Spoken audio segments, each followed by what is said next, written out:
These days, when it comes to choosing an electricity provider, we have so many options. Energy companies are knocking on our door and providing us with so much information, it can be quite confusing. So let's take a look at the things you should be aware of. When it comes to door knockers, there are a few key things to check. Make sure the salesperson has an identity card that states their name and who they represent.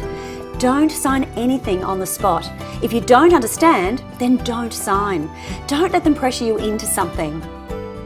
Now remember, you have cooling off rights. This means you can change your mind if you want within 10 business days.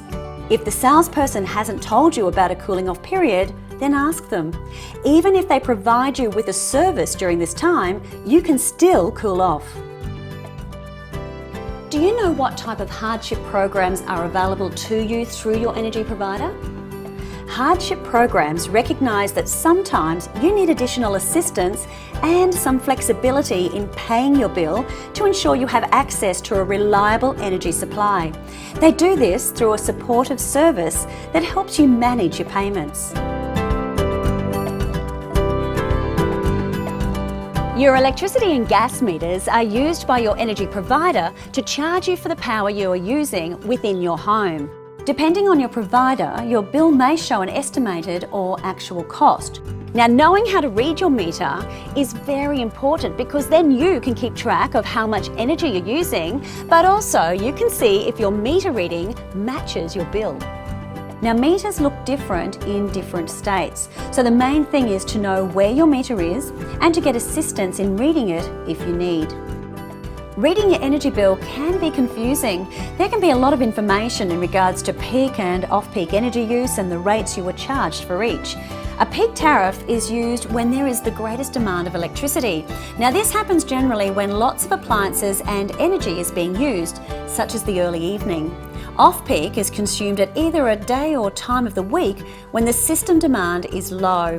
The price of off-peak is generally lower than peak, but it will depend on your tariff. Well, let's sum up. So don't sign anything if you feel pressured.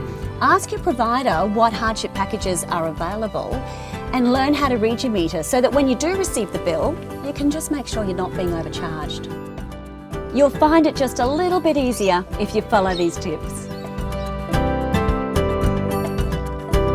Climate change is a change in the average pattern of weather over a long period of time. Now, during the recent past, we've seen increasing change in this pattern through warmer ocean and air temperatures, melting of snow and ice, and rising sea levels. And beyond warming, we're seeing other signs of climate change, including increased intensity and frequency of extreme events, such as storms, droughts and floods, and ocean acidification. Scientists have clear evidence that our climate is changing, largely due to human activities that increase greenhouse gases in the atmosphere. And this is mainly because of the burning of fossil fuels like gas and coal, and also deforestation. We need to reduce the greenhouse gases, including carbon dioxide or CO2, being emitted into the atmosphere. Now, currently, releasing carbon pollution is free, despite the fact it is harming our environment. From July 2012, the government's price on carbon will come into effect, which means that Australia's 500 largest polluters will pay for their carbon pollution. Now, this creates an incentive for all businesses to cut their pollution or find more efficient ways to use energy. And the carbon price is not a tax on households or small businesses, it's only for the large polluting companies. More than half the money raised will be used to assist households through tax cuts and increased assistance payments. With the rest of the money, the government will be supporting jobs in the most affected industries and investing in our clean energy future.